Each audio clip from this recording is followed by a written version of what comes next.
Hello, I'm Nick Telep. Welcome to TMN Television on August 23rd. Tonight we look at Monday's solar eclipse from the view of a TMN reporter. Later we see how new students are preparing for safety on campus. Also, stay tuned for our Truman Sports update. These stories and more on TMN Television. You don't want to miss this.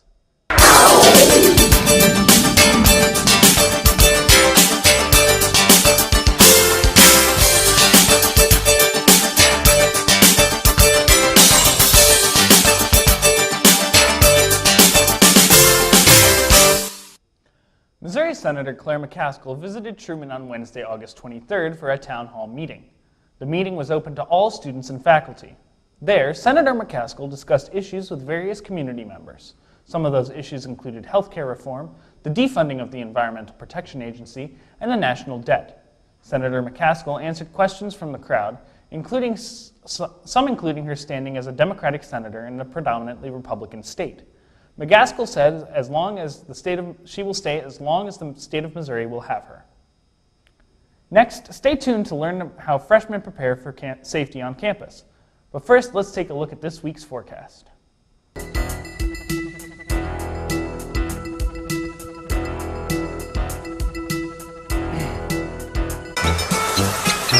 kids will spend 15 minutes watching online videos like this one.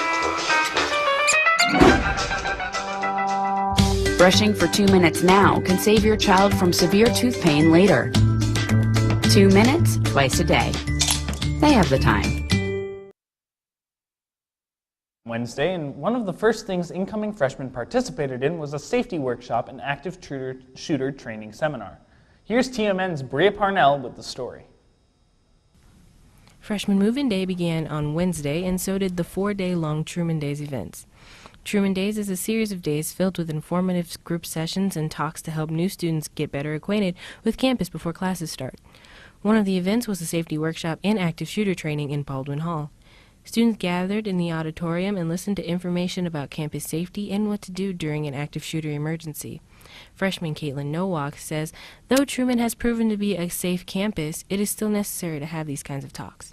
It would be less likely to happen on a campus like this, just because there's less people here, but on another thought, it's kind of in the middle of nowhere, so people would probably think that, oh, you know, they're not going to be expecting it, they're not going to train for this or anything like that, so it would be an easy target. The safety workshop consists of videos over sexual assault, drinking, and protecting your own property. The event is led by both the Kirksville Police Department and Truman's Department of Public Safety. The addition of an active shooter training portion of the safety workshop began only 2 years ago. Director of DPS, Sarah Holzmeyer, says the Truman Days Committee came to her with the idea of adding the active shooter training to these seminars. Holzmeyer says these conversations are important as they are on the forefront of everyone's mind due to media attention on shootings in schools and college campuses. Holzmeyer says she's excited to have the opportunity to talk to these students and get the word out about public safety. I lobbied to get a chance to talk to these kids because they are on their own for the first time, and I think it's really important that they learn the options that they have for an active shooter, that they know our alcohol laws, that they know about sexual assault and where to report it, and just where to report any kind of general activity, whether it be a suspicious person, whether they're not feeling safe and they want a safe escort, or if they happen to be a victim of a crime, you know, where they can come to for help. The safety workshop and active shooter training happen every year for incoming freshmen, but Holzmeyer holds active shooter training classes during the school year. Holzmeyer says she encourages everyone to go to the DPS website and watch the training video if they missed it or would like to know more information on how to protect themselves during an active shooter situation. For the Truman Media Network, I'm Bria Parnell. With the start of the semester upon us, students have started going to new classes around campus. The curriculum that contains those classes has a chance to change. Vice President for Academic Affairs and Provost Janet Gooch says a proposal has been made after various meetings with faculty and staff. The proposed changes include added seminars prior to the junior interdisciplinary seminar and adjusting the curriculum to be more conducive to critical thinking. Gooch said amending the curriculum has been discussed for some time, and the committee has worked throughout the summer to gather information for needed changes. Voting on that bill was postponed so that a group could review the bill and its recommendations over the summertime.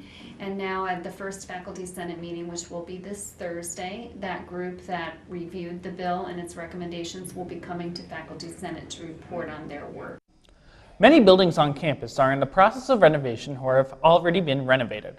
The last two large campus renovations were Baldwin Hall and Stokes Stadium. Baldwin Hall began renovation last fall and has opened up for the fall 2017 semester. Stokes Stadium is nearing completion with the exception of the brand new press box. Missouri Hall's dining hall is next to get renovated. Sodexo plans to contract this renovation. Sodexo plans on making both cosmetic and infrastructure changes to the dining hall. Campus planner Mark Schultz says the campus is not planning any large renovations in the future. Truman State University has hired consultants from the American Association of Collegiate Registrars and Admissions Officers to examine the way scholarship funds are distributed to incoming students. The consultants visited campus and met with various departments before providing a preliminary report to the administration in early August. Dave Rector, Vice President for Administration, Planning, and Finance, said the consultation is part of a long-term project with the goal of reducing the amount of money the university spends on scholarships. Currently, according to Rector, the university spends approximately $21.8 million on scholarships, which accounts for about 22% of the university's overall budget. The university had already planned for the project before reductions in state funding forced the university to cut its overall budget. Rector said the scholarships of current students would not be affected. Governor Eric Greitens said Wednesday morning in a Facebook Live video that state citizens will be able to fly with a state ID in 2018, according to the St. Louis Post-Dispatch. The Real ID law, passed in 2005 by Congress, was created as a way to set security standards after 9/11, according to the Department of Homeland Security's website. Federal agencies, such as TSA, cannot accept driver's licenses or ID cards if a state is not in compliance with the law. Missouri received an extension to comply with the law until October 10, 2017. While Greitens says that Missouri ID holders will be able to fly, his administration says that it hasn't launched the process to do so yet. Greitens has signed a bill that was approved back in May to put Missouri back on track toward being compliant, but it does not go into effect until August 28th. The Missouri Department of Revenue is applying for another extension, but the Post-Dispatch recommends applying for a U.S. passport by January to avoid any problems. Truman State University's counseling office is making some changes for the upcoming semester. These changes are due in part to the high volume of students coming to the center within the last year. Assistant Director for UCS, Joe Hamilton, says there was a 36% increase in students seeking counseling service last year. One of the main problems facing the center is the wait list they had to enforce due to high volumes. Hamilton said UCS is looking into becoming more efficient while still providing quality care to fit the high volume of students. Hamilton says the center is looking into changing the process in which students begin treatment so that the wait is no longer an issue. Before, students would begin one session to speak with a counselor about their issue and give a little background on themselves. After the first session, students would then be paired with a counselor right for them in a different session. Hamilton says now students will receive their counselor in the first session in order to cut down on the wait. The university is also looking into becoming a JED campus, which deals with improving the university's mental health and suicide prevention programs. Hamilton says the counseling office's main goal is to try to serve as many students as possible. The wait is legitimate and we're trying to do everything we can to manage that, but when we have such a huge number of students coming in, it's really just trying to figure out what we can do to best serve the whole community in the best way possible, and sometimes especially toward the end of the fall semester, that's a real challenge. Stay tuned for your Truman Sports Update. We will be right back.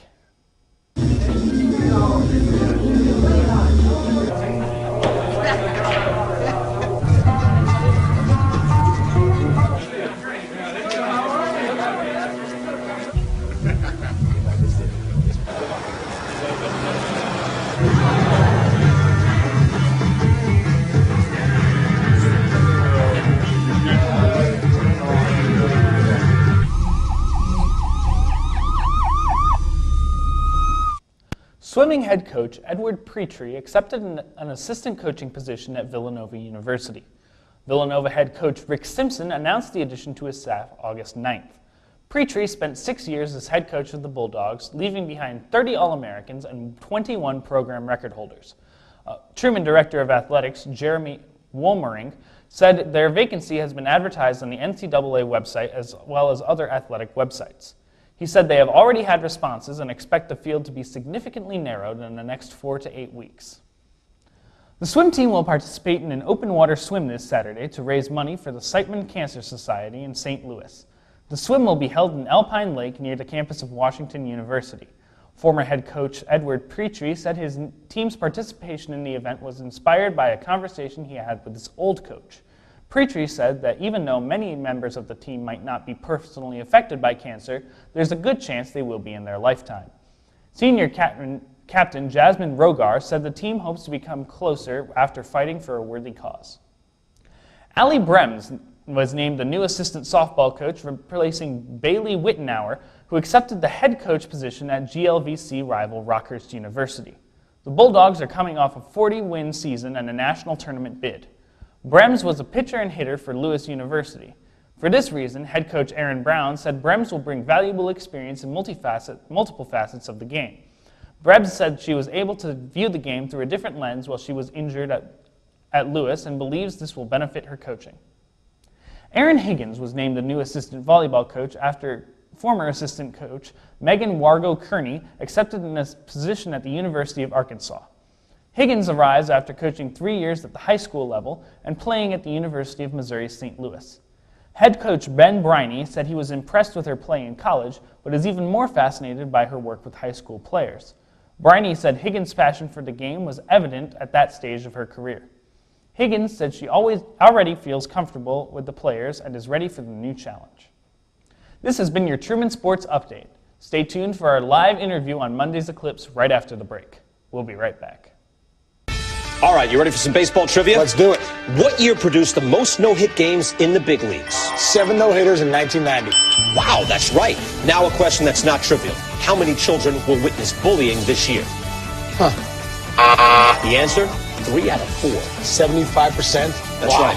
How many of them will say something? Kids want to help, but don't know how. Teach them how to stop bullying and be more than a bystander at stopbullying.gov. The first solar eclipse to be able to be seen from Missouri since 1869 passed over the United States on Monday, August 21st. Though rain prevented us from being fully able to view it in Kirksville, other TMN reporters went around the state and into the path of totality. Today, we are joined by reporter Matt Ragsdale to talk about his viewing experience. Welcome, Matt. Hi, I'm glad to be on the show, Nick. Well, it's great to have you here. So, you were viewing from Columbia, and how did you choose your viewing spot? I chose my viewing spot after I'd gotten there, and I looked around and I saw everyone, kind of congregating in a few different places. At first, I was going to try and sneak onto Stevens College campus, but that was closed off. And I ended up picking a spot where a lot of people were congregating, which was the square, or not the square, but the quad for Mizzou. Oh, wonderful. So what was it like just viewing the eclipse in totality? It was pretty cool. That indescribable is probably what I would say. I've never seen anything like that before, and it was eye-opening. That's wonderful. Did you worry about the weather at all? I did. Right before I left, I grabbed an umbrella. I didn't know if I'd need it or not. I knew it would be cloudy. Fortunately, the clouds were pretty high, and it was pretty overcast, so it wasn't actually a huge issue, so I could see the full thing. Awesome. Well, what was it like trying to take photos and videos of the full eclipse? It was pretty cool. It was interesting because, like I said, I've never done anything like this before. But it happened. Yeah. Okay. Well, that's really cool. Thank you so much for talking to us, Thanks, Matt. Nick. And thanks for sharing your experience with us. And thank you for tuning in tonight. And for complete news coverage, make sure to stay tuned to KTRM and pick up a copy of The Index. Also, check out our news content at tmn.truman.edu. Also, be sure to check out our variety show segments. You can also follow TMN on Facebook, Twitter, and Instagram for breaking news updates. And if you missed part of our broadcast tonight, check out TMN TV on YouTube. From all of us at TMN, thank you for tuning in and have a great rest of the week.